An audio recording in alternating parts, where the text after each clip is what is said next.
Hello, everybody listening out there and listening land, whether you do it through your speakers, your headphones, or somebody yelling the podcast at you as they listen to it. That sounds like a fun way to do it. Whatever, you do you. Happy New Year. We here at RPGFan have had some fun holiday times for the most part. New Year's happened and been upon us, and we partied it, and a goose stole our logo. It's been good times.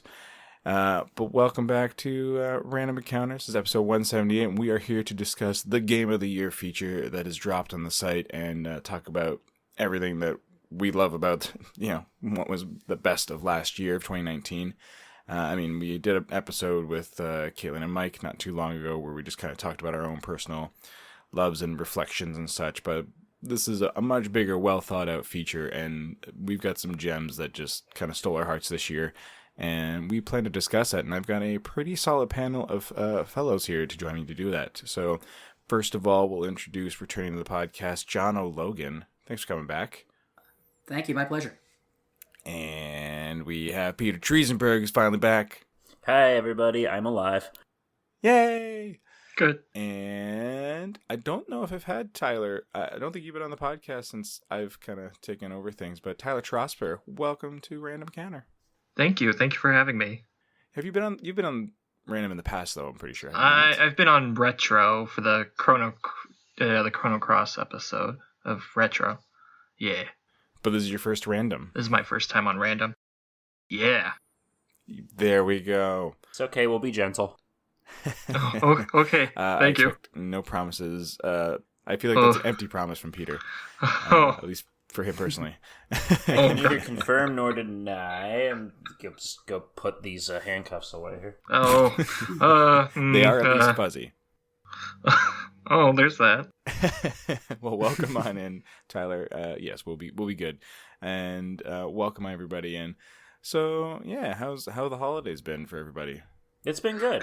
Really good. Yeah. Yeah. Good. My sister flew down from Oregon, so we had some good family time, and just kind of took it easy for a bit, which was long needed after 2019.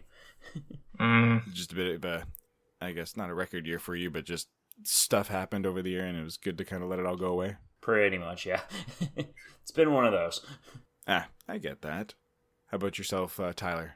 Oh, yeah, it's been pretty all right. I've had like 2 weeks off of work, and I don't know what I'm doing with all of this free time, but it's been nice. Probably replaying Xenosaga. Well, maybe. I got Torna the Golden Country for Christmas, and like the first thing I did was message Tyler about it, like, "Hey, look what I got!" Yes, of course. Good. That's exciting. That's a good present. Oh yeah. Xenoblade Chronicles 2 is something I really want to get to, period. Yeah, I have the collector's edition because I bought it off of Rob Steinman, but it's been sitting on my shelf for like a year. I need to actually finish it. It's so good. It's so good. Unless you're Rob in Steinman. my opinion. But I'm biased, but yeah. And John, you went out to far further east to visit your rents and such, and help them through some internet reconnection this morning. So how are your holidays? Pretty good. Every couple of months I fly to Nova Scotia and basically just do tech support for 2 weeks for my parents. And everything's been going fine. We got a big internet upgrade this morning, and it seems to be working because you can hear me. Fair enough. Yeah, I'm pretty happy. Unfortunately, I haven't really been playing many games because I'm in Nova Scotia with my old laptop and my Switch and PS4 left at home. I left my Switch at home so my partner could finish Breath of the Wild. That is incredibly delightful and generous of you. Very much. Yeah, she won't. I'll get back and she'll be like, "Nope, didn't play it." It's pretty much the same with my wife. Annette's so close to finishing Breath of the Wild, and I keep kind of poking at her. I'm like, "You gonna finish it today? You gonna do it yet? You gonna finish it now?" And she's just like, "But then it'll be done." I'm like, that's very sweet, but also we did just get Link's Awakening, so good choices. It's really funny you say that because the last Legend of Zelda game I tried to, I didn't have to force her to play, but I got her to play was Link to the Past, and she got to Ganon's fortress and then just stopped playing it for a year and a half. And then this summer we were at the cottage and she was at the cottage and she started playing it and she finished like an hour later and she's like, "That's it? It could have taken me an hour and I waited a year and a half." And I was like, yeah, now you can start Breath of the Wild. And I can't tell whether or not she's doing it to drive me crazy, but she's at Hyrule Castle, and she hasn't played it for about 7 months. So Oh my My god. wife's, yeah, similarly not too far off from that. I mean, I know she's got a bunch of like side stuff she would like to go do and find some more shrines and such like that. So she's still got a few end game things she can kind of partake in. But yeah, she's been sitting on it for a good 6 months, and a lot of that is largely due to work and just she's been super busy with things outside of it. So she just hasn't quite had the energy to commit to playing it. Because for her, it's an experience because she does love it, but also combat isn't her forte. So that is less of a stress reliever for her and more of a stressful thing. So she's got to be in the right mindset to want to take on the many monsters of Breath of the Wild. So I get it, but also it's just like, you've had like a month off. Well, just chill out and just play a video game. But whatever. Yeah. One of the reasons I love that game is because it's really cool to watch your loved ones play, because they play, like, she plays it completely differently than I do.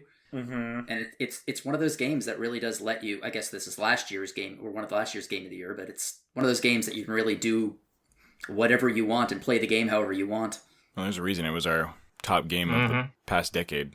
So Yeah. But it's true. Like, yeah, I've learned sometimes the hard way that backseat gaming with my wife is a bad thing through that game. So it's been a good learning experience for the both of us. So, and for myself, holidays were good. We were, I don't know, it's been up and down with levels of busyness. New Year's was a fun time. It was really dead at work.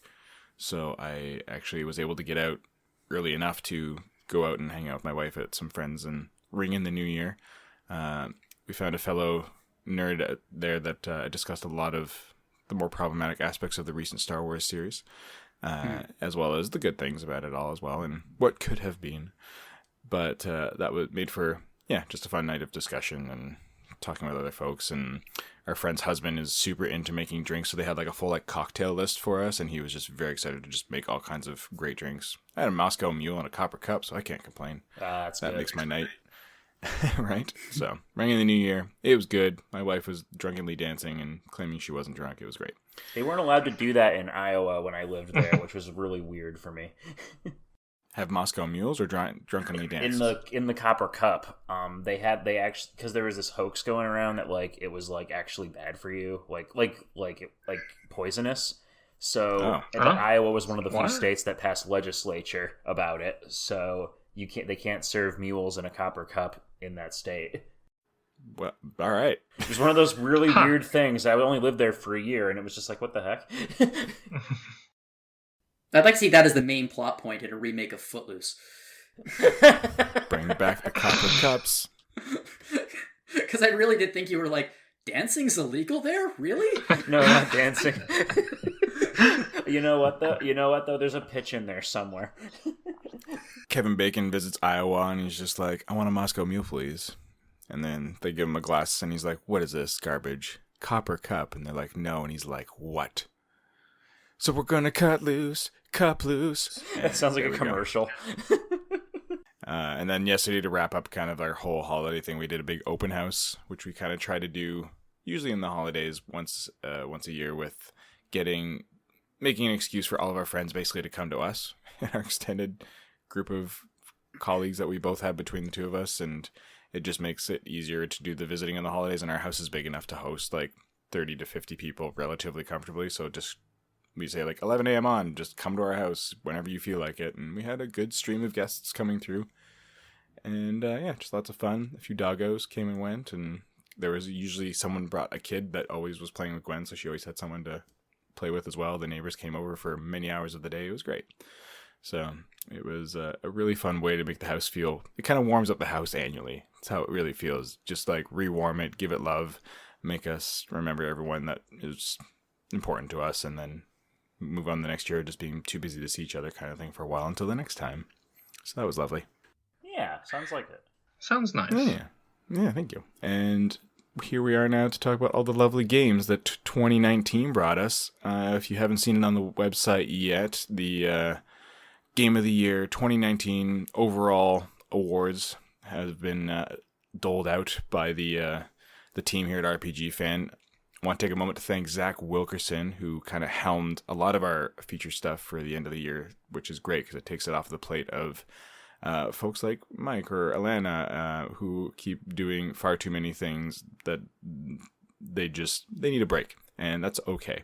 Exactly. And I'm glad there's someone like Zach who's there to kind of pick up the pieces and say, like, you know what, let me get this, because he's very enthusiastic about our features department and just pushing through a lot of good stuff like that, and whether it's his own or group features, it's great. So thank you, Zach, for coordinating all of this and getting everybody to do things in a timely manner. Yeah, thank you you, knocked Zach. it out of the park.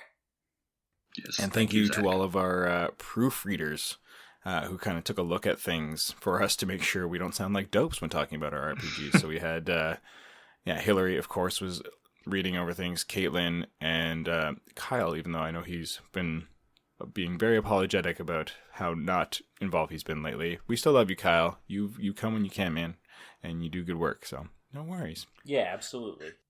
So, yeah, I guess we'll just tackle this. I mean, we'll have Reader's Choice, and we have a lot of individual awards and all those things going on, but for now, we're just going to do what was best. And, I mean, a lot of us probably cut our teeth on the old traditional RPG. You know, you line up one side of heroes with one side of enemies, and you beat each other by choosing things on a menu.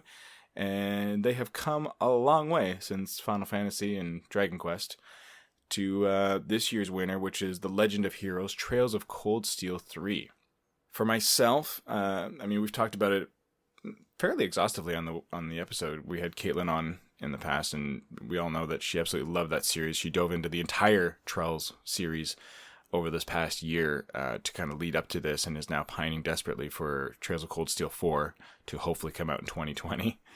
But Scott Clay did a write-up for us because he did a bunch of streaming it for Twitch for us as well, and plus Scott's feature also just went up about, so you want to get into Trails. So do check that out if you are interested. For myself, I've got Cold Steel sitting in my Steam library. It's a game that I've always wanted to try out because I just love the strategy element of it. I'm interested in that kind of, I think as Mike and Caitlin both kind of put it for me, just that whole Persona-y kind of vibe of getting the relationships and getting to know the students. And now that I finally have played Fire Emblem Three Houses, I get that and I like that, but it has to be the right setting. Like Persona's setting, as stylish and cool as all that looks, it's never really done it for me, whereas this sort of kind of like World War-ish kind of vibe of Cold Steel seems a little bit more my oeuvre, just with the stylization and how it all looks and everything. So I'm excited to get into this series at some point, and it's great that a lot of them are coming over here, and then we got the announcement of new stuff, so there's a lot of good hype. Gentlemen, did any of you get into this at all, this anime wartime goodness? I have not gotten into Trails. I've tried. I have Trails in the Sky, and that was actually the very first episode of Retro Encounter way back in the day. And trying to play that game on a timeline, on like a deadline, was a mistake.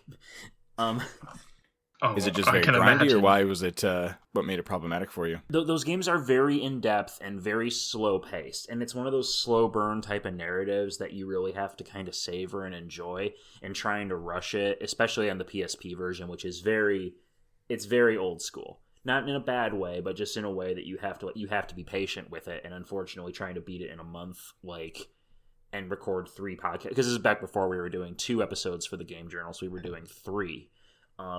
It was too much, and it turned me off the series for the longest time. But seeing the enthusiasm for Cold Steel really makes me want to get back into it. So I'm definitely, I think it's kind of one of my 2020 missions is I'm going to try and pick up the Cold Steel one and give the series a shot again. Because yeah, everything I've seen about 3 and it looks awesome. Everything I'm hearing about the series is like, setting sounds really cool. The world in general just kind of reminds me of a Full Metal Alchemist in a weird way. If that makes sense? It's got that kind of like alt history type vibe to it. I can kind of see that. I don't know. That's what it always reminded me of. But yeah, unfortunately, I don't really have much to say specifically on Cold Steel 3 specifically. But aside from the fact that it looks awesome, and clearly if it won our best traditional RPG, it's got to be worth checking out. Yeah, my experience with Cold Steel 3 is primarily listening to Caitlin talk about it, and that is, hearing her talk about this game really made me want to play it just because of her. Like, I respect her opinion tremendously. Like, when I read one of her reviews, it instantly makes me want to either play or not play a game. So hearing her talk about it in person just really made me excited about it. And then I started looking into the entire series, and that is a real high barrier of entry. Yeah. It's one of those plot-driven RPGs where I think Scott in his article compared it to Infinity War. Like, you really do need to have that long-term investment to get the most out of it, because you're going to have all these recurring characters, and it's the culmination of years of storytelling. Yeah, because I have a similar experience to Peter. I played the first 2 Sky games, and then I played Cold Steel 1, and I think I might have like went too hard into the Trail series, so I got like really, really burnt out, because that's a lot of game, especially the Cold Steel games. But yeah, it's a lot to take in, especially if with so much of it. So I haven't gotten around to 3. I'm still part way through the second Cold Steel game, but I eventually want to go back, because I've been enjoying it, especially with the improvements they made with the battle system for the Cold Steel series. I really enjoyed those improvements, but yeah, it's a massive undertaking, especially if you want to get into the whole story. Have any of you checked out Scott's feature yet that he did? Yeah, it was very well done, I thought. It's great, and definitely lays out kind of the best way to approach everything for sure. Like, it's going to be a reference document when I get back to it, and probably something you may have wished you had back when you did retro. Yeah, I need to check out that feature. But yeah, there's a reason it was a clear winner given the praise that Caitlin was laying down on this, and yeah, Scott definitely echoes that. So definitely check out the title if the old classic JRP is your thing. It seems to kind of hit all those beats perfectly.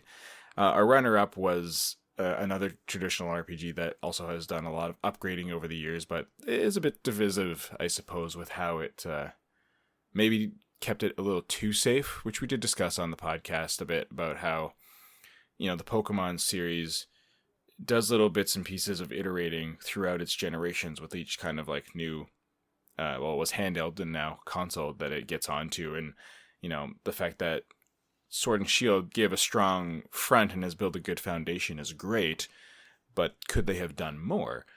And maybe by the end of this generation life cycle, whether it's 1 or 2 games away, will we get the optimal Switch version before it moves on to whatever the next Nintendo console is? I don't know. But either way, Sword and Shield does give, like I said, that good strong foundation with giving us some fun new forms to experience, giving us the giant monster battles, which definitely add a certain thrill, and you're trying to get friends to come out for it. Peter, you've already beaten it. I haven't yet. I've only just gotten my fire badge from Kabu, and I'm still wandering around the wild area once again, lost, trying to find the rare Pokemon that may pop up here and there. But how's the entire overall experience been for you? I like Sword and Shield a lot. I've actually put more time into Sword than I have into any other Pokemon game. My playtime is currently sitting at about 90 hours. Oh, wow. What's the chief, what contributed that the most, do you feel? Is it just because wandering the wild area, or? I think it is primarily the wild area, although the wild area is not really as big as some might think. It's a very compartmentalized open space, if that makes sense. Like, you have a lot of little miniature biomes to explore. It's like, a bit bigger like Hyrule Field, where Hyrule Field in like Ocarina of Time felt so big, but when you look at it, it's really just this really big room. This is not an open world Pokemon game. It's a giant open. It's basically, think of it more like the Safari Zone, if that makes sense. Yeah. It's like being able to freely explore a Safari Zone type area. But it's the multiplayer raids, I think, are what really doing it for me. And I kind of gave myself the self-imposed challenge of I wanted to raise a new team, but with perfect stats. So once I unlocked the IV checker, I was like breeding Pokemon and trying to shiny hunt, and I don't really do that, but there's something about Sword and Shield like tickled that for me. So it's got to be doing something right. Yeah, it's a fun new approach for sure. To go all Dr. Hojo on it. I think the main game is really quite enjoyable. It's a little bare bones in some areas. Particularly the story and how that all wraps up, I think is actually quite disappointing. That's unfortunate, but I can see where that would go because of how easy everything seems to come, so to speak, in the story. Not necessarily like the player getting stuff easily, which that happens as well, but just, yeah, the story just kind of seems very neat with how everything just kind of happens. I thought Sun and Moon was a more enjoyable narrative experience, if that makes sense. But I do think I said as much because I gave I talk about Sword and Shield on my individual awards. I don't know when those are going to go up, but I just think Game Freak needs a break because this game is good. Like, don't get me wrong, it makes a lot of little tweaks and balances to the Pokemon formula that I enjoy. The new Pokemon in general, I adore most of them. I like the new Galarian forms. Yeah, there really wasn't any duds so far. I've seen. For real. Like, honestly, the whole controversy with the roster being cut, I get why people are disappointed. I kind of feel like it was inevitable because there's more than 800 of these things now. That's a good amount of like space. Yeah, not even in terms of like rendering them, balancing them, and like making them fit in your game world. Yeah, that would be a Herculean effort. But I feel like Game Freak, but because there are parts of this game that feel so bare bones, I feel like Game Freak really, I don't need to play a Pokemon game every year, you know? Well, exactly. They've been putting out a new game every year for pretty much since Black 2 and White 2, and I applaud that, but at the same time, like, guys, take a rest, take some time to really polish up what you've got, and maybe give us a game with just a little bit more TLC, you know? And that's a discussion that's been had on this podcast before, not necessarily that I've been a part of, but I've listened to in the past, where annualization of a series can be very hit or miss. And for sure, giving Game Freak maybe a little more time to breathe and really start fleshing out the series now that it's even on a bigger console and a bigger playing field might be to the benefit of the series moving forward for them to implement a lot of those bigger changes and concepts that people would like to see and expect from them. But yeah, it's hard to crank it out when they're dealing with a whole new set of hardware and world expectations and power to put more oomph into their game. So yeah, they're going to have a few misses, and need to play it safe because they're figuring it out, and that's fine. No, absolutely. For Jono, I don't think we've ever actually really talked about Pokemon. Oh, no, we did. I think we talked about it once briefly. Unfortunately, my experience with Pokemon is like, this is just horribly embarrassing to admit. My last Pokemon game was Red, like that I played through beginning to end. Oh, wow. Yeah. And I mean, I did it at 14 when it first came out. I bought it for Game Boy. I liked it, and I didn't love it. And I guess it's funny, Alana says in the first line here, Pokemon's always been like a reliable friend who's always there for you. And I feel like I like hung out with Pokemon once when I was 14, and now whenever it asks me, I'm like, nah, that's okay. But you know it'll be there if you ever decide to say yes. That's at least that. Yeah, but that just makes me sound like a monster. Just keep it hanging on. But what, aren't you? No, it's totally fair. But and that's the thing, like, it's not going to be for everybody. Yeah. Maybe Dragon Quest Monsters is more your thing, which I would love to see that come back. But they've definitely gotten a formula that's worked, and yeah, either you're going to like the rinse repeat nature of it all, and you know it's not much different from any other traditional RPG. Of course, you know you have your party and you grind and get them levels and you defeat big bads as they come, and the story is always been pretty bare bones. Like, as everyone says, Black and White I think was like the peak of the storytelling, and it's kind of been not middling since, but it hasn't achieved that level yet again. So we'll see what they have story wise moving forward, or if they'll keep kind of building off of what they tried to establish here. And like here it seemed like they were trying to go back to just the basics of like you were in your rival, and just kind of taking on the champion, and it was all about that. And I guess that feeds into the sport nature of the Galarian setup. Yeah, I do like how they like treat it like a sports league. It's a way more.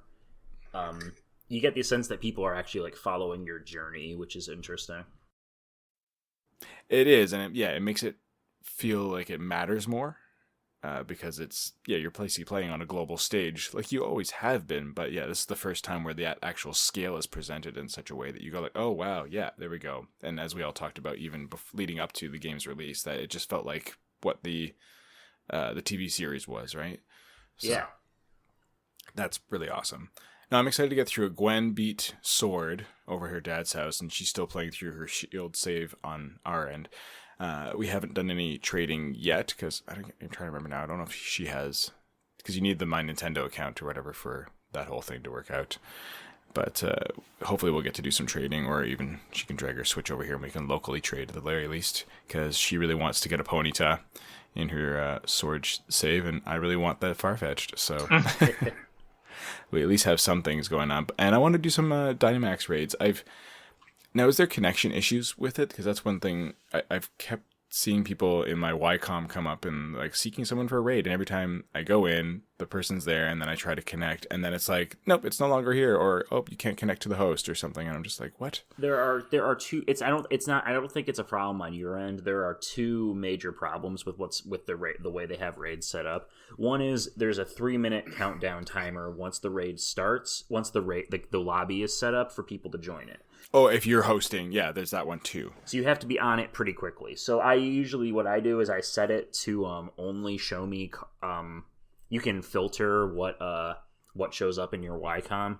Right. I have it filtered to just send me new raids. The other problem though is that people figured out an exploit very quickly, because when you're walking through the wild area, you'll see these little red pillars of light shooting into the sky, and that shows, hey, there's a raid battle here. But if it's purple instead of red, that means that that's rarer, and it means the Pokemon has at least one perfect IV for its stats. Oh, dope. So what people have been doing is starting a raid battle, quitting out of the game, and because there's like a half second where you can see the beam of light appearing before it saves your game. So what they're doing is quitting and resetting the game until they get one of those purple raids. Oh, rude. So a lot of the time, if you see a raid and it's like, oh, the host is no longer available, it's because they're just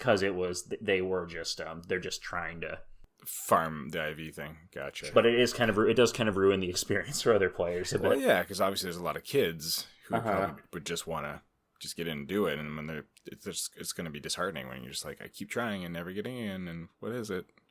That's a bummer. But I've ran a few with some friends, and I've been able to get into a few with like just random players joining up, because I haven't done the exploit thing. So I'll start a lobby, and then people will find it and join it. It's like, oh hey, great, this is fun. Especially for the higher level raids, you really want to have at least one or two people with you, because the AI sucks. Yeah, they're not always great. That's for sure. I mean, every once in a while they'll have a move that'll knock it out of the park if you happen to have a type bonus, but it's otherwise, yeah, it's usually you doing all the heavy lifting. They've also been doing like with Pokemon Go, they've been doing timed events. So they just did a thing where like more Magikarp were spawning in raids, but you could get increased odds of getting a shiny. Oh, nice. So I have a shiny Gyarados now. Yay. That's pretty sweet. But it's cool, and they're introducing new Gigantamax forms with it. Like they made a Gigantamax Snorlax, which wasn't available in the game at launch. You can now find them as raid bosses. So right, and that's the one with like the whole tree on his belly and everything. Yeah, he's got like a little park on his stomach. It's been sitting there too long. Which, why didn't you just do that in red? Just build a road over it. Yeah, honestly. But yeah, so if they keep supporting Sword and Shield like with the online features, I could see that being pretty fun. Yeah, it's definitely going to be probably a good year of that whole thing. And plus, Pokemon Home will be coming out soon, so people will be excited to finally be able to get the few Pokemon from their backlog into this game once we kind of figure out how to navigate that to get it from the Pokemon Bank to Pokemon Home and then into Shield and Sword. And, yeah, for sure. So that hasn't even released yet. Tyler, has Pokemon been on your radar over the years? I can't remember if we've talked about it in Slack with you or not. I mean, I always associate with you with Xenosaga, so I don't know what else you play. I'm kidding. You did just play Octopath Traveler and some other stuff. So yeah, I do play other games, surprisingly. But I'm kind of in the same boat as Jono. The last game I played was the original Gold. So I keep wanting to maybe go back to Pokemon, but I'm kind of intimidated with all the new features and stuff that's gone into it over the years. So I don't know if would you say Sword and Shield is like a good game to jump back into the series, or What do you think, Peter? Do you think Sword and Shield's a good place to jump back in if you really haven't played since like Red or Gold and Silver and such? Yeah, honestly, I say this about every new Pokemon game. The latest generation is always a good entry point. Like, because none of them, there are like little references here and there, but it's not like Pokemon has some big complicated story you have to keep track of. It's just cute little sides. The fun of Pokemon, like just catching new creatures and battling with them and trading with your friends, is like such a universal little joy. Like, I feel like, yeah, anyone can jump into the most recent one and play it. Plus, this one, as always, they keep introducing new quality of life improvements. Mm-hmm. And that's what really makes or breaks it really for you, because just obviously going back to Red and Blue, they're fun, but yeah, they're so much slower and more archaic now because you just don't have all those benefits for how to grind and breed and all that stuff that makes Pokemon more fun, and all the different new mechanics beyond just level them up. Like, you know, it's like befriend them, play with them, have them out during the day and they'll happen to do this, trade them, you know, all that stuff makes it more exciting too. Okay. If you want to jump into Pokemon, like, yeah, Sword and Shield is as good a jumping in point as any.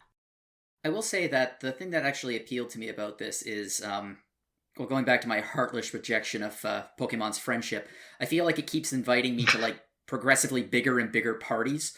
Where like, oh, there's going to be even more this time, and this is the first one. They're like, oh, we're scaling it back. Actually, like, I know the Pokédex thing was a massive controversy, but the fact that there isn't like 800 and some Pokemon in this game is actually kind of an appealing feature to me, because it doesn't feel quite as I feel like it lowered the barrier of entry to play the game. Mind you, I still haven't played it, so that didn't work on me, but it did tempt me. Well, it's a bunch of like friends who they've invited over, and there's like, oh, I know a few of you, and I'm willing to meet a few new friends, but I didn't want to meet all new friends. 800 people's a big party, or 800 monsters, I guess. 800 pocket monsters. Oh yeah. I'd be curious if they actually were ever able to build the models and render the entire Pokédex, and like how much of the wild area it would take up if they put like one of each one to size and scale. Like, I wonder how big of a chunk it would take up. I don't think it would obviously fill the entire space, but I feel like there would be like one whole area. I feel it would be pretty jam packed full. Yeah, and I think they were pretty. I think they said like they're probably not going to do like a dex that has all of the Pokemon in it again. Obviously, that could change. Like, but at least as far as like having them in the game and wandering the environments and stuff, I'm guessing that's a lot more. I mean, even just having Pokemon appear in the overworld is more than past games have done. Yeah, exactly. They started doing that in Let's Go, which just had the original 151. And that was probably much more manageable. And it was from like an isometric kind of viewpoint, so there wasn't as much demand on the system. Yeah, so here you've got like, you're wandering in a 3-dimensional space, and you've got like, oh, okay, like we have a roster of about 400 Pokemon, and most of them can appear in the overworld and have to interact with it. So, like, yeah, that's a lot more work. It is. But it is, like you said, a great place to come back in, because the quality of life changes just make it so much more appealing. You can still get into those little random battles, and it's exciting because you're like, maybe it'll be a shiny, because they don't just appear on the overworld as you wander around. Like, they're just a random encounter, but then you can also just go for the ones that you actually want by seeing them running around the map and be like, I want that Eevee, go chase it down, and there you go. Or they'll chase you down conversely, and you're running away from Bewares, you know, or whatever it is. So at any rate, it was a great entry into the traditional category this year, and I'm glad to see it's gotten some love, because yeah, Game Freak had a rough go leading up to it, and we salute them for their work in pushing through the depression of an entire, you know, fan base. It felt like kind of turning on them, but they did good. It's a good game. It's fun, and I would like to see how it keeps getting supported over the next year. So, action RPGs. I think my first action RPG was Secret of Mana. That was a good time. It was one of I've talked about on the podcast and on the website a lot that Secret of Mana is one of my fledgling RPGs that got me into the genre. And it was, you know, you go back to it now and it's got its clunk, but it's still a lot of fun. And I haven't really done much in the way of the Castlevania series and such. So our winner, Bloodstained Ritual of the Night, was one that I slept on just because it looks great, but it's do I need to take on a new fandom? Do I need to take on a whole new oeuvre of a genre, so to speak, with the Metroidvania stuff? Like, I like Metroid, and I've played most of that, but Castlevania, Dracula and everything's cool. The Netflix series is rad, but I just was like, it's a whole new thing to get into, and I don't really feel the need to at this moment. But did any of you guys back Bloodstained back when it was Kickstarter, right? Yeah, I believe I did. It's sitting in my Steam library now, and I still Got haven't lost in the played it. backlog. It's actually not lost in the backlog. It's like right at the front of the backlog because I'm a massive Metroidvania style Castlevania fan. So it's been sitting there, and I just am like, oh, I want to play this. And I just haven't gotten the opportunity yet. But I feel like in January it's probably going to happen. Wonderful. Well, what about Bloodstained and its Kickstarter and like the entire thing about the game? Like, what appealed you to want to like get in, invest, and back it? Is it simply just your love of Castlevania and the Metroidvania oeuvre, or is like it because did they just make such a good presentation that you're just like, yep, I'm in? Well, one of my very first jobs as an actor when I was in my early 20s was I was working at Canada's Wonderland doing a Halloween show called Fangs, where I was dressed as a very sparkly vampire with black hair and black and red hair, and I sang songs by a band named Ludo. You beautiful man. Thank you very much. But between we were doing about 7 or 8 shows a day, and they were just like 45-minute shows. So I played through the entire catalog of GBA and DS Castlevania games, and I loved them. I just did all 6 of them in just one giant concentrated block of like a month and a half. And that's some commitment to the craft. You were like, I'm gonna method it. I'm gonna method my love of vampires through video games. You're not kidding. Like, I would be sitting there and I'd have like a frilly shirt on, and it was like red crushed velvet, and I'd be playing Castlevania. They're like, Jono, you're on. You're like, bleh. That happened once, I think. But yeah, it was. I love the game. So when I heard this, and it's coming out, and oh my god, it's going to be another Metroidvania style. I was in instantly. I thought this is going to be amazing, and then of course life gets in the way, and other games gets in the way, and I have things to review, and work, and I just kind of kept putting it off, and it's finally gotten to the point now where it's like, all right, I have a little free time in January. I don't really have anything to play right now that's too urgent. I'm gonna dive into this. Also, Mike's little blurb here he wrote for this, I think it's hilarious. The amount of shade he has in it is amazing. Yeah, it's he is not altogether kind towards where Castlevania came from, for sure, and rightly so. Yeah. They had to go a way to kind of make the game they wanted, and I'm glad they did, and with some resounding success, because again, it's from the sounds of it a kind of a safe step in. It does a lot of references and stuff to make it digestible and appealing to fans and what they know, but it has set up this really neat gameplay mechanic and world that it sounds really intriguing. Like it actually would be maybe a place where I would start with this version of the genre.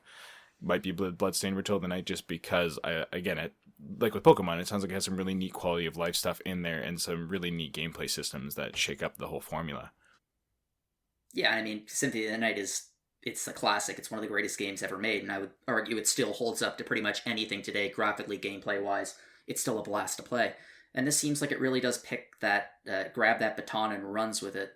And I mean, I remember when it came out, about, was it a week before it came out, pretty much the entire internet was terrified it was going to be another Mighty Number 9. And then it came out and everyone said, oh my god, no, it's good. It's good. It's really good. Thank God. Just right through the uprights.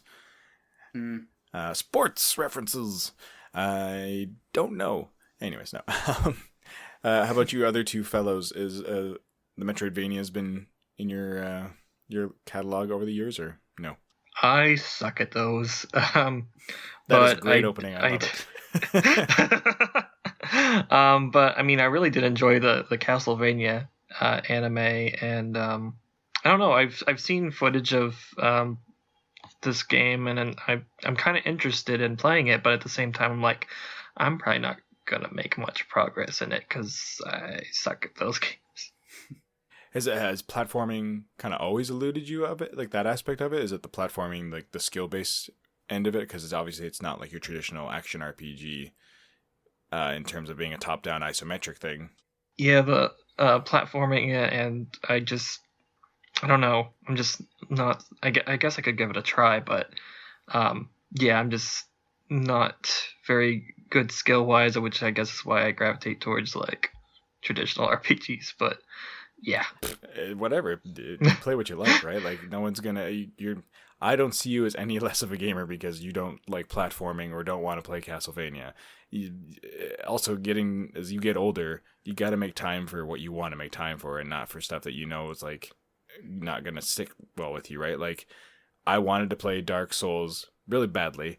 I got through a good chunk of it and I enjoyed it, but I got to a point where I was like, I'm too old for this, so to speak. Like I didn't care enough to invest the time anymore when there's other things that would be better made. My time would be better used to playing, and that I would enjoy that much more and enjoy that I was picking up easier. Like I wasn't bad at Dark Souls, but I wasn't great at it either. So it was a bit more of a slog.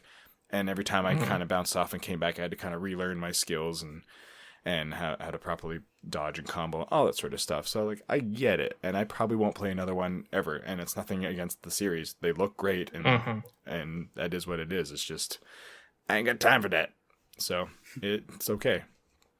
Yeah. Have you been a Vania-er? No, I'm actually in the same boat as Tyler. I'm not too great at side scrolling platformers. I just kind of like I bounce off of them really bad. I think it looks really good, and I've been curious, but at the same time, it's like I don't 100% know if this is my bag. It's been hit or miss for me, but until I feel I make some more progress through like Rogue Legacy and finally get to playing Shovel Knight, I feel like I really don't need to take on a new one. That's for sure. Rogue Legacy is so good. Oh, isn't it though? Oh my gosh, I just love the formula. I do too. It's funny though. I mean, you're talking about getting older and having more responsibilities. I have to admit, sometimes I wonder if the older I get, the worse I get at games. A couple months ago, I got. Oh man, I bought Mega Man 11 a few months ago because I love Mega Man games, and I like in my 20s I burned through the entire series. I just marathoned the series and I started it up, but within the first 20 seconds, I think I jumped down a hole. And then it did not get much better from there. And then I was like, I remember these being a little bit easier. And I played it for like a day and a half, and I beat 2 Robot Masters. And I was like, you know what? I'm done with this for the time being. I'm just going to try something else. And then I swear to God, I installed Celeste because I'm an idiot. Because I was like, Mega Man's too hard. I think I'll play Celeste instead. I've been told I really need to play Hollow Knight. It looks pretty good. Yes, I do as well, actually. Hollow Knight's one of my favorite games of all time. I wish we were covering the sequel. It's there's a lot of good ones out there, but I get it.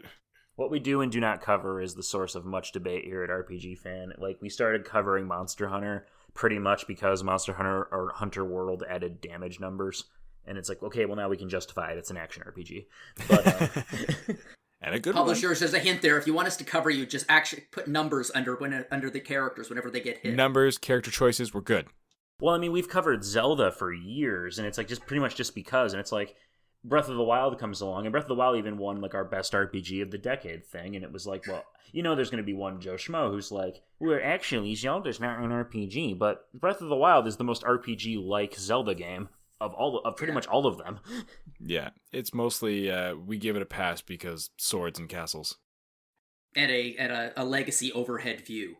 Yeah, exactly. Right? So it's if anything, it maybe is more in the adventure game genre, but yeah, it's definitely like an action adventure game and less RPG. But you play the role of Link and you make choices, and those choices have consequences to your health bar. Yeah, see, the moral of the story is we're all filthy hypocrites, and video games are fun, so get over yourselves. Exactly. It's like I said earlier about my partner. You do play a role. You play as Link, and you play it exactly as you want. Like I played through when I was having an adventurous time, and my partner's playing through, and she'll call me and she's like, "Look, I caught a new bug," and I'll be like, "Oh, you're not playing the game wrong, but you're certainly not playing it like I did." Well, and it's whatever you get out of it, right? And that's what's magical about it. And it's the same with anything. So yeah. Anyways, all that being said, Bloodstain is a rad looking entry into the whole Metroidvania genre. Can't wait. I'll mention when I play it. I'll mention it next time I'm on the show. Anyways, that being said, Bloodstain's rad. And definitely seems like a good place to jump into the genre, and I'm excited to all the shade thrown at the original host of Castlevania aside. It's nice to see they're still making this more or less the franchise and taking it in the direction they want now, and I really hope that the success of this game, its Kickstarter, and its its purchase history since then is going to lead to more in the genre, and that might be very encouraging to get into at some point. The other flip side of the whole action RPG genre has kind of changed, again, not top down at all, like, again, Secret of Mana, is, what Borderlands and Fallout and even like the Elder Scrolls has brought, the first person or third person viewpoint of playing through your action RPGs these days in the whole 3D world, which also bounces off what we were talking about with The Legend of Zelda Breath of the Wild. But we had the Outer Worlds, which we all know Jono's thoughts on that. He liked it a lot, and we'll get him to talk more about that. For myself, I still haven't played it, of course, because since it's only been a few months and I've had other things in life to play, and I'm playing RPGs for the site. But I do really want to play the Outer Worlds because you sold me so well on it, John. And that, again, our video review of it makes it look super fun. But I still haven't done New Vegas, so I feel like I really want to get the foundation of Obsidian out the way before I dive into this. But who knows? It'll come when it comes, and I'll find the time for it and I'll play it. But it's just, you got life and a family, you got a budget. It is what it is. But how about you fellows? I know this one's more on the Western side, and I always traditionally think of both yourself, Peter, and Tyler as more of the JRPG fans, but I can't remember what Westerns is. Do the Western tendencies of this, I guess, scare you away from it, or have you ever been ones to embrace like Fallout and all that stuff? I don't know much about that with you guys. I hate Bethesda. Oh, sir, you have some good company now. So welcome to the party. So it's honest. Okay, hate is maybe a strong word. Okay, no, that's not true. I actually hate them. But I don't like. I'm not really a big fan of their games. They're not my thing. I don't like the fact that they kind of get away with putting out like half finished products into the ether, and like for some reason they're the only one who gets a pass on this. Okay. So I like the Outer Worlds just on principle of it being kind of a giant middle finger at Bethesda. But I haven't played it myself, unfortunately, no. Because again, genre-wise, it's just not really my thing. But I'm really glad to see it. It's been successful. Yeah, and it's definitely building some really good faith, continued faith for Obsidian, right? Like everyone likes them, but again, they've had obviously a problematic history with just glitch and makeup and such and of their games, but they weren't, as Jono said, they weren't shy about saying this isn't a AAA game, which gave them a bit of a foot out the door just in case it didn't land, but it was a safe way to play it. They've always had great ambitions, like Knights of the Old Republic 2 it's an unfinished game, but the story of it was like thematically probably one of the richest Star Wars like narratives to be told in the series. Like I was really impressed with it. And it's just the game is just kind of janky. So I like the fact that they're getting more time to like see their visions fully realized between Outer Worlds and Pillars of Eternity. And I wonder if this is going to be a trend moving forward with a lot of developers where they're starting to realize, wait, we can just release it when we want to. And it's hard when you you have to pay lip service to bigger production companies like EA and such like that. Obviously, they have deadlines to meet and people, investors to make happy and stuff like that. So that puts them under a gun. But I feel like some of these smaller, bigger companies are going to be in a place like where Red can just say like, yeah, you'll get Cyberpunk when it's done, and CD Projekt Red rather will say you can get that when it's done, and Obsidian can be like, you can get it when it's ready, and the team working on Baldur's Gate 3, it'll be out when it's out. And I'm okay with that. Same as Nintendo, like they'll take it back to the drawing board to just be like, no, it's not quite there yet. Let's give it a bit more time. And if that's what it needs, I would rather that. In that spirit, I know that Cyberpunk is supposed to be released in April, and I will be stunned if it gets released in April.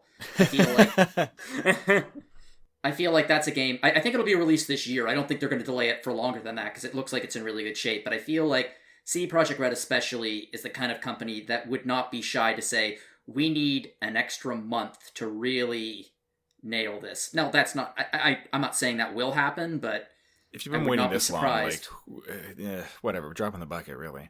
You mean like what should have happened with Anthem? Yeah, exactly, right. And again, that's again, I'm sure they had deadlines to meet and people pressuring them to get that out the door, right? Because quarterly reports and financial gains and yada yada yada. It's one of those things where like my favorite action RPG. This is not one of the candidates that won for us, but my favorite action RPG was Kingdom Hearts 3 because I love that series and that game we've been waiting for ages, and I think it was totally worth it. Mainly because like when it came out, it was super polished. Like, did it do everything like people had built up in their heads as like this dream game? No, not really. But like as far as the game experience we got, it looks beautiful. It runs great. There's all these little details everywhere, and it just feels like they put a lot of love and care into it. Just wasn't quite your dream drop distance game. It's a far sight better than Dream Drop Distance. I'll put it that That's way. good. I know I threw some shade at you earlier, Tyler, about playing only Xenosaga, and like I was saying, I don't know what you play in the Western RPG genre, but have these titles ever been on your radar?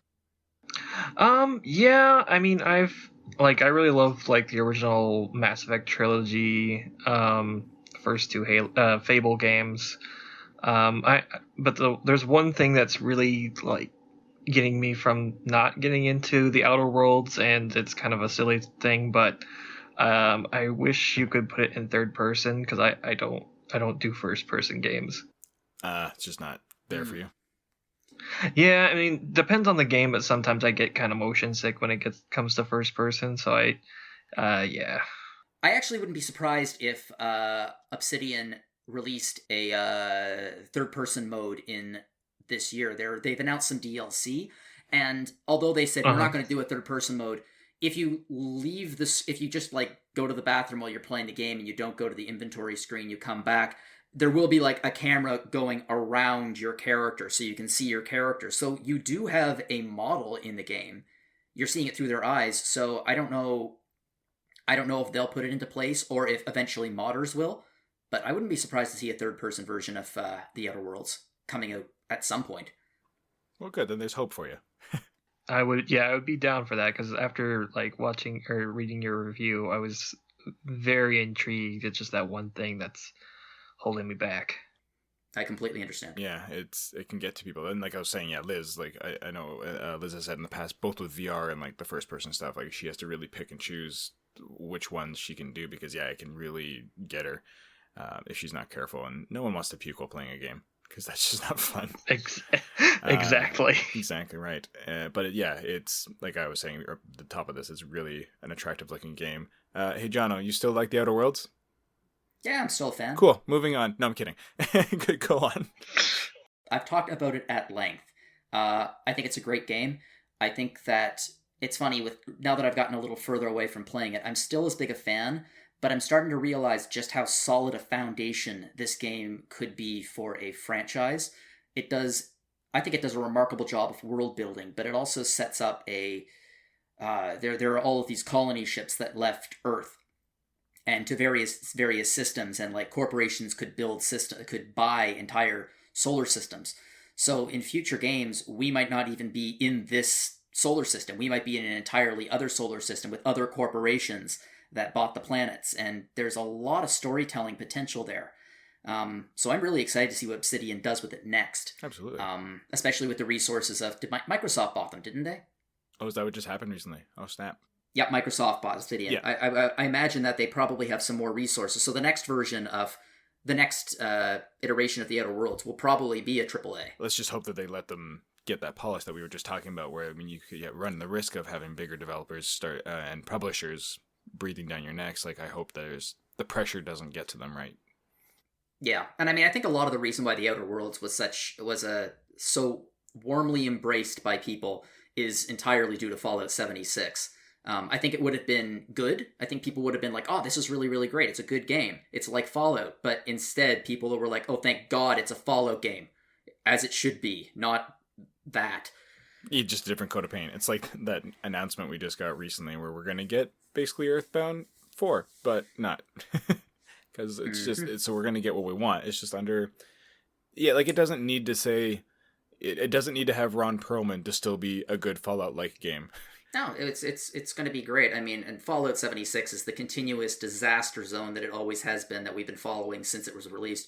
Oh my god, you guys hear the latest about it? Do go on. A hack got released for it at Christmas, where players who like installed the hack into their character, they could open other characters like they were containers and take every single inventory item, including all of their weapons and armor. So that's like loot.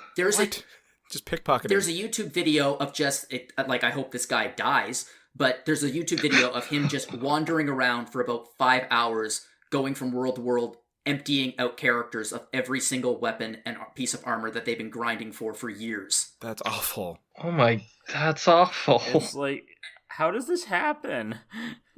Well, I'll tell you how it happens. You use an engine that was designed for Fallout 3 to build a multiplayer game in 2018. Touche. Don't update it. Like, my gosh, ugh. It just keeps getting worse. It's like I used to say they should just set it to the theme from Benny Hill, but at this point the songs run out and it just keeps going. The record's skipping. Yeah, I mean, I'm not gonna bother. I asked Alana, I was like, hey, this massive DLC release Wasteland where they're gonna be revamping the entire game, do you think we should cover it? And she's like, do you want to? And I was like, oh no. Thank you for giving me an out. to quote Jim Sterling, Bethesda did video games bad. Yeah, and it's unfortunate because they had such heights at one point, and we talked about that on our episode where we discussed the Outer Worlds, and yeah, so we'll see what happens. But I was going to say, what is really neat about our action RPG winners, and like even the runner-up for the Outer Worlds, is it's really neat seeing two new small IPs kind of take the win, because like, yeah, you had Kingdom Hearts 3 in there and Monster Hunter World, Iceborne in there. I don't know if we had any other big companies, but it's still facing off against, you could very easily just Square Enix, they're really good at what they do, they win. And it's nothing against Kingdom Hearts 3, but it is still cool seeing, this little indie Kickstarter game from people who just wanted to get back to what they knew, and Obsidian taking their time as a smaller studios too to make the Outer Worlds. It's cool seeing that those were our winners this year, and that they're brand new, they both have so much potential to keep going and keep expanding upon their worlds and their gameplay mechanics, and we can only get better things out of these really stellar startups, right? Yeah, I hope we keep doing this. I hope smaller companies like this keep popping up. Yeah, exactly. We've been going through a big indie renaissance for a while of them being able to kind of do what they want, and they're only getting better as I guess the fan base or the general gamer community recognize, we can get what we want if we fund them, and the money's going directly to the source to do what we want them to do. And yeah, sometimes it's going to fall flat, like Mighty Number 9, but other times I feel like we're still getting more successes than failures out of this model, which is great, and letting them do what they want. I've always found it interesting. I mean, this is a larger conversation to have, but with Bloodstained Ritual of the Night, if the original creator of Castlevania has designed it and it plays exactly like Castlevania, like an evolution of the Castlevania games, the aesthetic of it looks like Castlevania. I understand that they don't own the IP, but I mean, what's a spiritual sequel versus an actual sequel? Because by that logic, every single Final Fantasy game would be a spiritual sequel, because except for the actual sequels to the games, but each numbered entry is a spiritual sequel to the one before. It may move forward some of the mechanics, but it doesn't have the same characters, the same world. Until you hit 10. Until you hit 10, and then, yeah, Square Enix is like, ooh, money. But I get what you're saying, yeah. Yeah, what's the difference between a spiritual sequel and a sequel if the original people who created the game are behind it? Like, I understand Bloodstained Ritual of the Night is not a Castlevania game because it doesn't have the IP, but is it a sequel to Castlevania in every other important sense? And I think it is. Yeah, does it matter if it's Alucard murdering everybody? No, not really. Exactly. Yeah, we had some really solid entries, and yeah, some really exciting stuff for them moving forward. On to our next category, though, was the adventure visual novel genre, and that's something I remember my best friend Pat told me about, like Monkey Island back in the day, and that was more or less the only aspect of the genre I really got into. The only adventure visual novel I've ever really finished is the Trogdor game back on the homestarrunner.com website. I finished Trogdor? that whole thing from start to finish, throwing the baby and everything, and getting burnt to a crisp. It was great. And I have dabbled with like King's Quest and such in the past, but it's not that I've never disliked them. I just never had a PC at the time, because a lot of them were PC based by and large for the longest time, and I just didn't make time for playing a lot of them. And now we are getting so many of them thanks to like the DS, and like the Switch is a good home for them as well. And last episode we had Mike on. He was talking very highly of AI the Somnium Files. He squeaked it out just before the end of 2019, and that's why like he got to write it up as our winner for the best visual novel of the year, because for him it sold him on the whole genre and how much I think much deserved. Yeah, it was much deserved, and it caught him off guard. I think how much he enjoyed it, but it also at the same time not, because he was very highly anticipating it. Caitlin got it for Christmas. She's excited to get into it. Our video review spoke very highly of it. David really enjoyed playing it as well. Did you try it out, Tyler? Yes, I think I finished it maybe a week or two ago. Oh, good. So it's fresh, right? I really enjoyed it. Well, do go on. I need to get to it. Well, I mean, I don't know if you guys have played any more of like Uchikoshi's games. I dabbled a bit with 3.9. That's about it. I was a huge fan of Zero Escape, so I need to get into this one. Same. That's kind of how I got into his work, was through the Zero Escape games. But this AI was it's so good. It kind of, I feel like it like has kind of like how with the Zero Escape games, they were kind of they had like a time limit, but since this game isn't as like time dependent, it has more time to breathe in comparison. Like you're able to kind of like kind of go more into the world and the characters more. So that's one thing about AI I really enjoyed, how in depth it is and kind of takes its time. So it can be kind of slow at times, but it really helps when it pulls punches later in the story. But I really enjoyed it. I played it for the Switch, which the Switch version kind of has some hiccups, like with slowdown and stuff like that. But overall, it's still an enjoyable game. And Peter, you said this is one you really wanted to get into because you've played some of the stuff in the past. But yeah, absolutely. I didn't get around to it this year. It's on the to-do list for 2020, because I love Uchikoshi. His writing his stories are so Byzantine, yet also just the way everything comes together is just so fascinating. I'm just a big fan, so I need to get around to it. I've managed to avoid spoilers for now, but oh, good. Hopefully I can keep that up into the new year.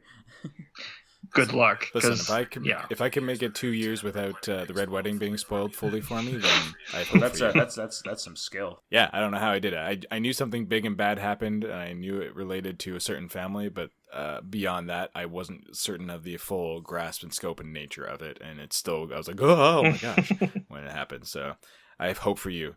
You can do this. Jono, has the visual novel genre been your bag in the past? Visual novels, not so much. Adventure games, yeah, hugely. I mean, some of my earliest PC gaming memories are I got a copy of the LucasArts Adventure Trove or something like that. Oh, yes. Day of the Tentacle, that was another big one for me. Day of the Tentacle, Fate of Atlantis, and Sam and Max, and they were my favorite. Some of them are still my favorite games. I have not played AI. I have the entire Zero Escape trilogy was on Steam for like $1.50 the entire thing a couple months ago, so I bought all of it. That's a steal. Yeah, so I'm going to play those this year. Yeah, I'm going to play them all this year, and then I'm going to jump into this. It's again, everyone has a backlog, but these are some games which I'm like, oh man, these are games I know for a fact I would love, so I've really got to play them. Well, it's basically picking up a good book, I guess, and they're not super long, as I recall. Like, it's not a huge commitment to get into. Like, they're pretty digestible, if I'm not mistaken. Correct me if I'm wrong. No, I think you're right. Yeah, it's one of those things that I'm super pumped about playing. And I mean, Solosi's write-up is pretty it's enticing as well. It's, yes. Full of drama, intrigue, twists, and the power of dance. Yep, that's all spot on. Compelling. Yeah, the power of dance. It could be a spiritual sequel to Footloose. Well, we have come full circle. It's all about the copper cups. That being said, speaking of dance, we'll use this as a very obvious segue into Disco Elysium, which was our runner-up. And this one, the style of it and the execution, from what I've heard of it, really makes me want to get into it very badly. I mean, as Bob says, it's definitely got its traditional RPG roots, but it is fully like an adventure game title. Like, I always thought it was more in the vein of like Shadowrun and such, with how it was going to play out. So it's nice to hear. I guess it probably is still a little like that, but it leans far heavier into its storytelling and its adventure aspect of it, I guess, and finding things in the world around you to see what works, kind of thing. But it's presented in such a way that I thought it was going to play more like those kind of like turn-based RPGs of yore, in that kind of vein. But yeah, it's not one I've gotten to play, but I'm glad it did so well. Like, it was it won best game of the year at the Game Awards, did it not? No, the overall game of the year winner was Sekiro. I think it won best that's indie what game, it was. maybe? Okay, I think you are correct. Yeah, I knew it won best something. I couldn't remember if it was overall. Oh, yeah, okay, so it's best indie game. Okay, cool. And rightly so. It received many accolades from a lot of people. And to be entirely fair, Greg, I could barely sit through this year's Game Awards. Right. So, for those of you who watch the Game Awards, good for you. For those of you who want a more enjoyable version, go look for the girlfriend's version of the Game Awards. It is much more entertaining. Okay, but the best. Okay, this is off topic for a second, but the best part of the show was the stream I was watching when Green Day started playing. The person who was doing the stream was just like, okay, for all you kids in the chat who don't know who these people are, go listen to Jesus of Suburbia and cry.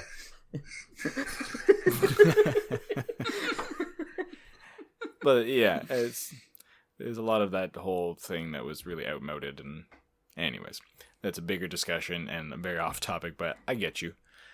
That being said, Disco Elysium looks fantastic and is on my wish list for certain for 2020 or 2021, because, again, I have big lofty goals for things I would like to play, and then life and reviews and everything else gets in the way. And I want to make some really meaningful progress in other aspects of my life, so we shall see how things go. But for you folks, Disco Elysium, is it attractive? Yay, nay? I think it looks astoundingly good. I haven't played it yet, but again, one of those games that's not deep in the backlog, is right up front. It looks so good. The graphic style is stunning. It's stylized. It's ugly and pretty at the same time. The fact that there's no traditional combat in it, to me, is actually pretty appealing. I think that it's from everything I've seen, it looks like a game that I would love. So hopefully I will. Yeah, after hearing about it, I'm like, I instantly added it to my Steam wish list, so I definitely want to play it at some point, because it definitely looks enjoyable. Yeah, it's not really on my to-do list, but it does look really interesting, and I'm a big fan of these games like just coming out and like doing something completely off the wall. You may watch a stream, but you may not play it yourself. Yeah, probably not. A second-hand enjoyment of games is something that's becoming more and more common for me nowadays. Like with Death Stranding, it's like, I'm not going to play this in a million years, but I'm fascinated by it. It is kind of nice that, yeah, because of the popularity of streaming and where it's come to, both from a delivery standpoint and consumption standpoint, that the quality is, on par with, you may as well just be playing it for yourself. And once you find a host you like for a stream, and then you can follow them, whether that's RPGFan.com or anybody else, you can play these games that you're just like, I have a passing curiosity, but I don't know if I want to invest the time and the money into picking it up for myself. That either you can, if you're just like, no, not for me, but I am intrigued, so I'll just watch this. or you're like, nope, that was the demo I needed. I'm heading out the door to buy it. It's great in this age of not having Blockbusters or Abercrombie Video to go to and pick up. You had to know it was going to come back this episode. Come on. You're literally there. This has really become a running joke the last few podcasts I've been on. Well, it helps when you're like a 10-minute drive away from it right now? Yeah, for those who do not know, Abercrombie Video is my local video store here in New Glasgow, Nova Scotia that has been there since I was a small child. I used to rent Super Nintendo games there, and it is still open. Although I don't think they rent games anymore, I imagine. I don't know. I mean, I have absolutely no idea. Do they still rent DVD? I don't know what they rent. It's still in the title, so they must rent something. We've still got a Family Video down the street from us, and they still rent video games out. Nice. Oh, nice. They've also opened a cottage CBD industry because that happened pretty much overnight when once ours. Oh, sorry. Go on. No, I was just saying once weed was legalized in Michigan, like pretty much overnight, all these little cottage CBD shops started popping up, and then Family Video started selling it, and it's just like, okay, whatever. Yeah, ours actually had a pizza place like conjoined to the Family Video as well, but they closed up like in December, so that was like one of our last. Well, we might have a few, but that was one of the last video rental places. It's funny, Abercrombie Video had one too. But now they're still open, but they moved across the street, and it's the best pizza I've ever had. I have a theory that the best pizza in the world is always the pizza that you had when you were a kid. Yes. Because it's kind of the thing. It was much more guilt-free, that's for sure. Yeah, it's the kind of thing your taste buds. It's what calibrates your taste buds for everything else. I buy that. Although I've made some good pizzas in my 30s here. But that being said, Disco Elysium, there might be pizza in it. I don't know, but it got editor's choice from Bob. I mean, he literally says Disco Elysium is a must-play. Period. That's a pretty good selling point, and Bob has pretty discerning tastes.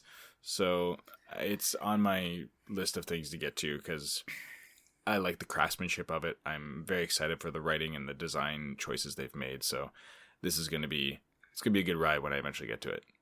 So on to the next category then. After our lovely adventures in adventuring and visual novels, our strategy RPGs, which our big winner was Fire Emblem Three Houses. Up until Fire Emblem Three Houses, I had never played a Fire Emblem game. I think the only real strategy RPG, I think XCOM might have been my first strategy RPG. XCOM Apocalypse. Back, the very broken, unfinished PC game, but it was super cool and I still loved it anyways. And I really wish that game had been like fully developed out because it had some really neat ideas. But yeah, I am again, my best friend Pat, who had all the video gaming systems and I barely did, I think that was one of the big ones I think he introduced me to. It was either that or Ogre Battle. March of the Black Queen. It was one of those two were my first strategy RPGs, which are both great games, and I love Ogre Battle to this day, and I'm going to keep shopping it all through 2020 for a Retro Encounter episode. It will happen. Make it so, number one. Make it so. Right? Exactly. Amusingly, my mouse pad that my mouse is on is one that belongs to Annette, and it's Jonathan Frakes' face. Excellent. It is Lieutenant Commander Riker. Or no, sorry, Commander Riker. Yeah, that's right. He's not Lieutenant Commander. That was Data. Yeah, it's just Will Riker's face on our mouse pad. It's really funny. That's wonderful. I will take a photo at some point and show you. But yeah, Fire Emblem Three Houses came out this year to great acclaim, and for good reason. It's a super fun, very polished game in a lot of ways. I mean, there's some ways in which it shows a bit of its seams, but I still really loved what I got to play of it because I just did a bit of it for Capture when we did our video review of it. And that was enough to get me hooked and go like, how have I missed this series? I think I did like a demo of one on the DS and I liked it well enough, but it was just very hard and hadn't had a chance to go back to it. That was really all there was to it. So getting to finally play a Fire Emblem in earnest so far has been very rewarding. So between that and Cold Steel, like I have these two very like good relationshipy games, but both very different mechanics that I'm very excited to get into at some point throughout the years. And Three Houses, I had said was my resolution to go back and actually finish it this year. It was one of my gaming resolutions this year. So, talk about some Fire Emblem Three Houses or some strategy RPG action. Tyler, did you pick up Three Houses? No, but I really, really want to. Even though it's another instance where I'm it's me bad at video games, and I'm not really great at strategy RPGs, but from Even what though I've you have all the seen, time in the world. yeah, that's true. Honestly, Tyler, Three Houses has some really great safety nets.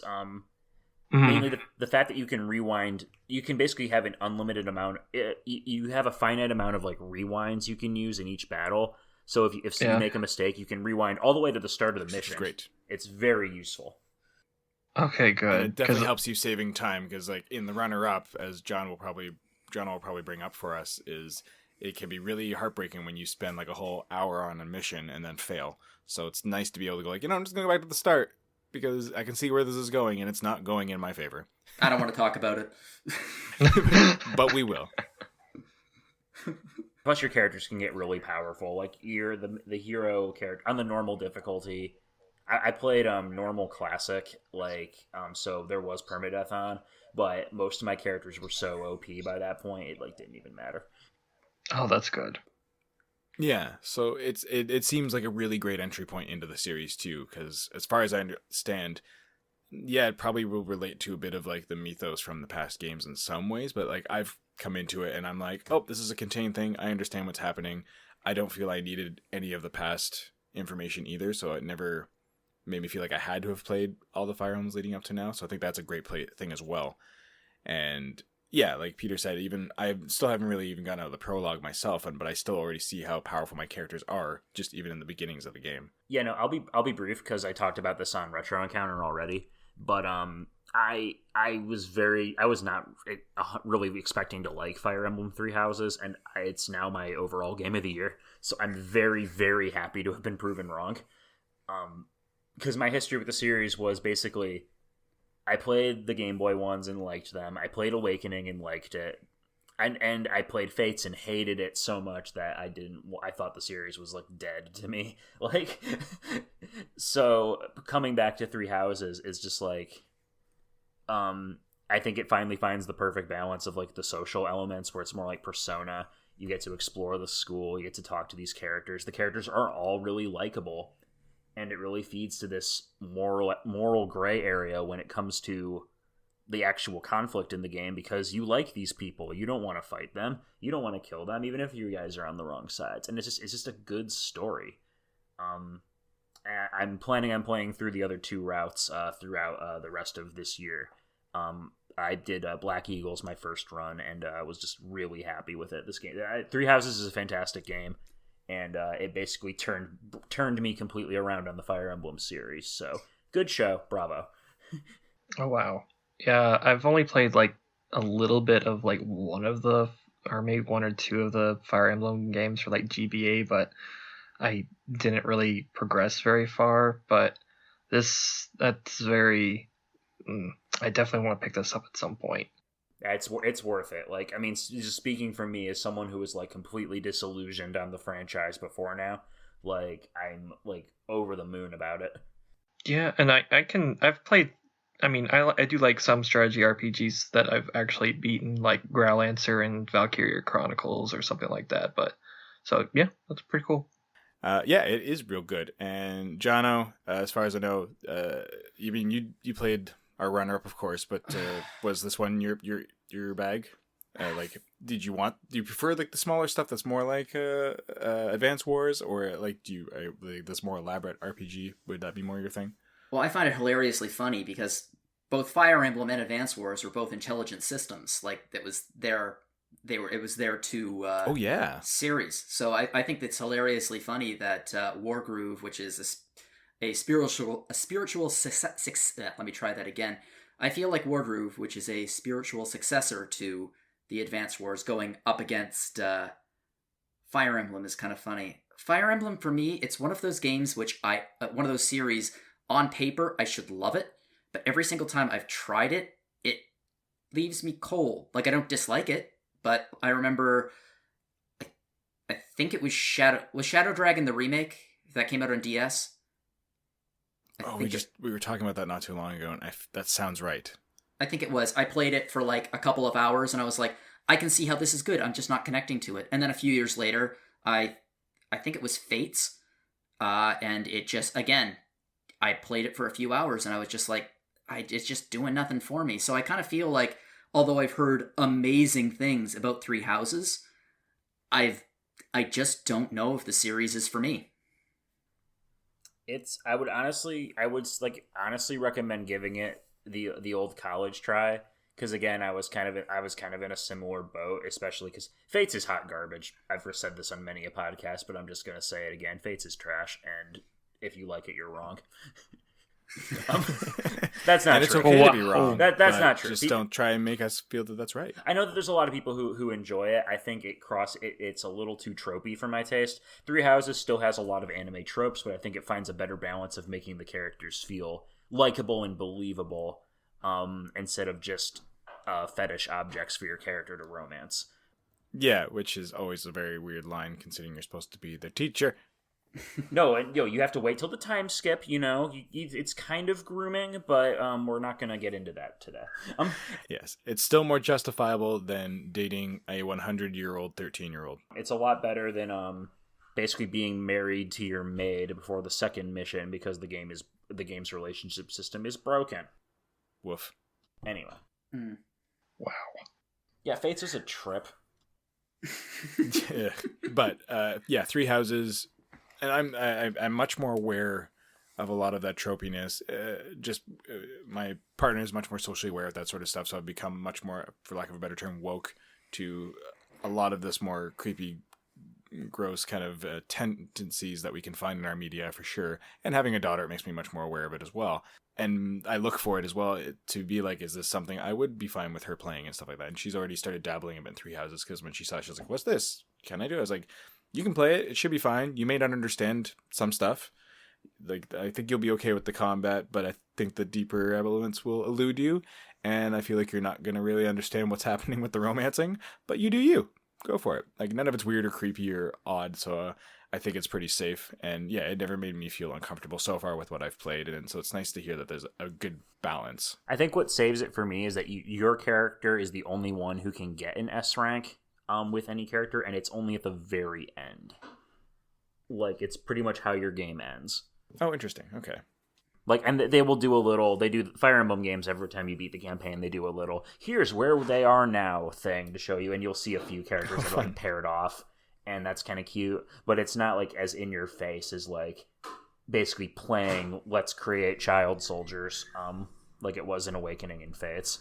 There's a reason it got our strategy RPG game of the year. It's really great. I'm hooked into it, and I can't wait to get back to it, to be frank. It's just other things that have demanded my time in the meantime, for usually most of it's just review project stuff. And I also did get Jedi Fallen Order, or Jedi Fallen Order for Christmas, so I really want to dabble into that soon too. So it's going to be trying to split my time amongst all the things. But this is one worth coming back to for anyone who likes the genre, or anyone who's been curious about diving into Fire Emblem. It's a great place to do that. I also played Wargroove as well, so I've kind of had both beats of it, and I think I just beat it, or I'm right near the very end of it.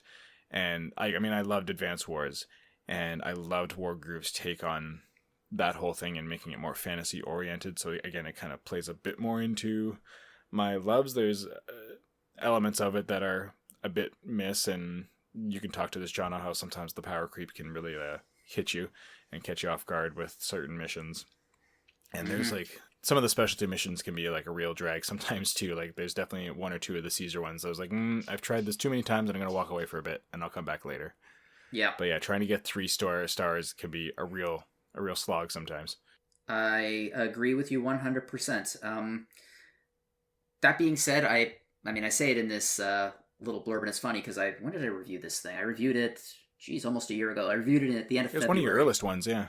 Yeah, I reviewed it at the end of February, and like I said, I loved Advance Wars, all of them. I was always a big fan, so when I looked at this, I was like, ooh, and I just adored it. I thought it was great, but I agree with you 100%. There are a few things more frustrating than you getting through like 3/4 of a mission, and then especially a super long one, and then that's it. You die, and then you're like, oh, great, there's a wasted day. Yeah, and you wish you had like a way to kind of recoup it or just go back, but at the same time, save scumming could take some of the magic and the tension out of the game too, right? It's a hard thing for them to balance. and it's comes down to the odd bad choice, but I don't find it was. I feel like it was fairly well balanced in terms of like punishing you for mistakes or not. Like there was times where I thought I was done and I was able to recoup, and then there's other times where it's just like, no, that was a big, that was exactly the mistake I knew was good at, and I'm done. All right. And in their defense, Chucklefish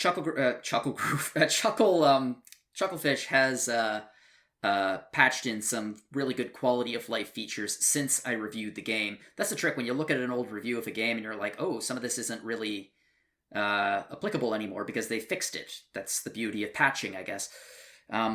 They fixed a lot of that, and with like save functions, and it's much better than it used to be. I'm pretty excited for the DLC that's coming out this year because it means I get to play Wargroove again, and it really did become kind of a comfort food. It became a comfort food. I'm not gonna. There's no illusions. I mean, I put forward Wargroove as the strategy game of the year, and I was looking at, Fire Emblem Three Houses. I was like, I don't have a chance, because Fire Emblem Three Houses is, as you guys were talking about, one of the greatest strategy games ever made. But there was something about Wargroove that, I mean, it really was my game of the year personally, just because I couldn't stop playing it. It wasn't my best reviewed game of the year. I don't think it was the best game I played this year, but it was the game that I played the most and I got the most enjoyment of over the greatest amount of time. It's really fun, and like you said yourself too, like has so much versatility even just outside of the main campaign. Like the arcade stuff is really fun. The puzzles are really interesting and really keep you on your toes. Then you can make custom maps to trade with your friends. It's really neat how much they put under the surface, and that's something that you won't find in Three Houses. But Three Houses has its own whole bag of its own other mechanics, right? So like they both bring something different to the genre and make them very diverse choices that a player could pick up both and have just as much fun in so many different ways and not feel like they're just treading over the same ground. Absolutely. And the thing about Wargroove for me, and it's not just the DLC that's coming out this year, it has a tremendous community around it that is continuously creating new content that is much of it is equal to the original game. And because of that, you get an insane amount of replay value for the few bucks that you spend on it. And I love games like that. Games that offer you. We talked about this a few days ago with Zboid Games, how their games offer an amazing amount of value. And I love games that offer just value that it just doesn't seem to stop. And that's kind of what Wargroove has. It's definitely in the interest of us. Yeah. Yeah. Like you can create entire campaigns, story campaigns, not just like custom maps, but you can create stories, custom maps. It allows you to create your own version of the campaign, and which is very robust even on a console. Like usually you would expect that level of customization from a PC release, but this is all on the Switch. Yeah, and I am a giant fan. Well, it's also on PC. I think I played it on PC. Oh, is it on PC now? Okay. Yeah, and because of that, I think it's my game of the year, which we might talk about in a future podcast. But just for this, as best strategy RPG, I haven't played Fire Emblem Three Houses, so I can't speak to it. But I would defend Wargroove as one of the best strategy games of the year. I just think it's really great. And I mean, I think it's a great game. Has Gwen played it at all, or would you? I mean, it's certainly kid friendly. Yeah, she has definitely dabbled in and out with it and loves it a lot. And I think she's even like done a little bit of like building her own, but I'm not sure how far along she is in the campaign. But she does really enjoy it. Like when I mentioned it to her, because I thought it would be great for her as well. Yeah, because it's very friendly, and on the easier difficulties, like it's not the most challenging thing, but it's enough like critical thinking and such. Like it builds some really good skills as far as a game could do for a child, which is great. And she's gotten a lot of enjoyment. There's many a time where I've picked up the Switch to play something and Wargroove is open with her on it. Mm-hmm. So right now it's been Pokemon more lately, but still, or it's basically like Wargroove, Pokemon, or Undertale are one of the three things that are in steady rotation for her. Your kid has such great taste. She really does. We've taught her some good stuff. But yeah, for Wargroove, I just love how they developed the characters too. Like Marcia is a great lead. They don't make any deal of the fact that she's a female lead. They don't draw attention to her trying to say, hey, look what we've done. It's just like, nope, she's just the queen and she does great and she's badass and that's what it is. Like they don't say like, oh, it's weird that she's better at swords and wears pants, like. No, she's just a badass. She just is. And that's great. I love that they wrote her that way, and more writing is starting to lean in that direction, which is super great.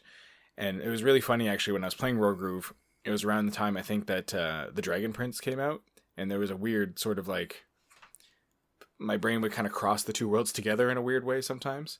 Because I don't know, there's like the flavor is and isn't the same all at the same time, but for some reason there's just the two went very well hand in hand thematically in my life at that when everything was coming together there, and that was really funny too. But yeah, was Wargroove on either of you guys' radars? No, I haven't played it myself. It does look really interesting. It's just it kind of falls on the too many games pile for me, unfortunately. But that's totally fair. Yeah, it seems like a worthy contender for the strategy RPG throne this year. Yeah, it wasn't really something on my radar, but it definitely looks interesting. Well, given, like you were saying, you're like, I'm not sure good at the strategy RPGs. Yeah, I can understand why it wouldn't be. It's just a question of, do you want the bigger budget 3D flare full dynamic map, or do you want something that's a little more traditional and feels like it plays well in your hands and, is maybe more digestible? Yeah. Because at least with Wargroove, it is more about just the strategy gameplay. Like, there isn't all the elements of the relationship building and managing your teaching time and you're exploring the monastery and all that sort of stuff. You go mission to mission, go through the silly witty combat or silly witty story beats and the very straightforward combat and figuring out the kind of system of like what does better against what and all that sort of stuff and feeling the satisfaction of getting the right units out kind of thing. It's right in the mud, so to speak, which can be a lot less overwhelming. Okay. No, for sure.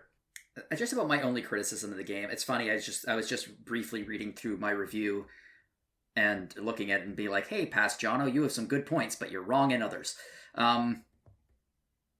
But yeah, I mean, he does a good job sometimes, but man, the one thing that I really do agree with myself about is let me tell you about Jono. Is the fact that all units except for hero units for all three factions are all the same. So yeah, that was a bit of a bummer. I wish there was some racial bonuses or something. Yeah, or at least something to differentiate. Like if you have a knight, all three knights or all four knights in all four factions, they have different sprites, but they all have the exact same attributes. And it would have been nice to see some tweaks. I'm not even talking about like big things like new abilities, or maybe just a few tweaks to their stats to make them a little bit more varied. Yeah, exactly. Like the undead ones could be more susceptible to direct melee combat, but take slightly less damage from arrow fire or something like that, right? Or whatever, Yeah, exactly. I'm not talking like Zerg humans Protoss levels of differentiation in completely different units, but just a few things to make it feel like you're playing a very different group when you're playing as each faction. Yeah, as opposed to all the factions clearly came together at some point. Like, these are what we're allowed to make, everybody, okay? Mm-hmm. Your heroes can be different, that's okay. But if I have a knight and you have a knight and you have a knight, they're all the same knights. Cool, we're all on board. We've unanimously decided globally what we're all going to make as our units. Yeah, well, that was the rules of warfare in medieval times. That was all about fairness. And that's kind of how it feels. But it would have been nice because on the one hand, during the campaign, it's fine because then you don't have to kind of relearn things as you go. You're mostly just kind of relearning how the heroes work for each mission to mission. But it would have made things a lot more interesting when going into the arcade mode and fighting against each other when you're playing multiplayer. Because that's one thing that was great about Advance Wars is, again, everyone had, I think, more or less somewhat similar units, and there was a few extra specials that were different. But it was the heroes that would give bonuses on top of their skills. So, like, I think certain ones would be like, oh, the light tanks are better with this hero. Or this hero makes it so all the boats can move further and do extra damage and stuff like that. And that would have been nice that if you had Marsha in there, that all of her, like, foot soldiers maybe had a bonus, and then everything else was the same. Like, even that could have been nice, whether if it wasn't necessarily ratio, it was the hero bonuses too. Like, something to differentiate those basic units, yeah, would have really made the game that much better, and we can hope for that from possibly Warcraft 2. Yeah, we haven't heard anything about it yet, but the DLC is coming out this year. I keep saying next year, and it's like, no, it's not. It's this year now.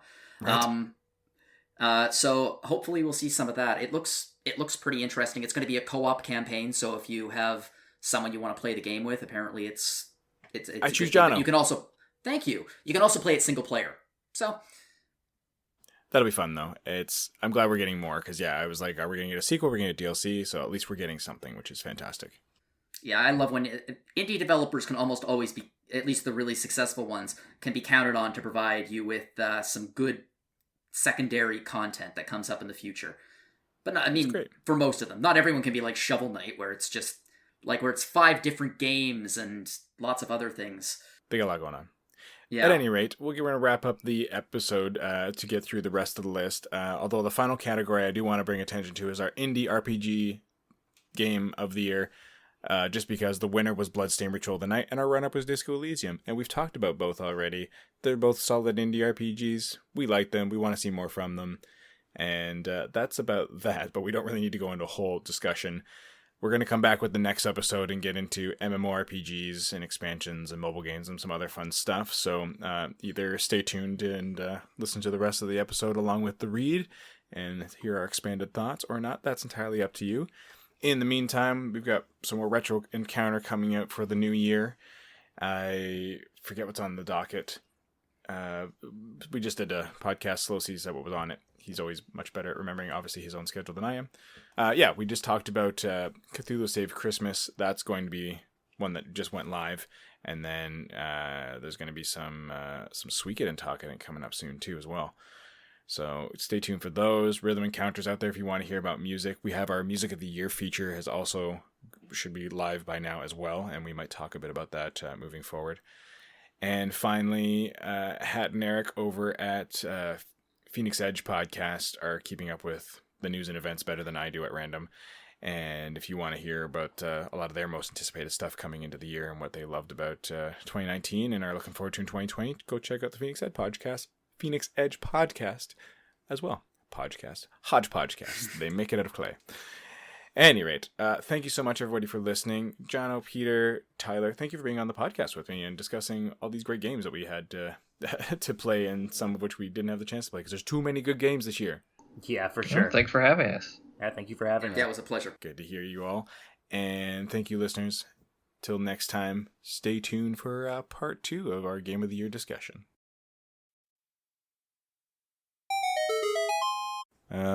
I guess just to use the parlance of what we were just talking about, get in, losers. Let's podcast. Welcome to Meme Encounter.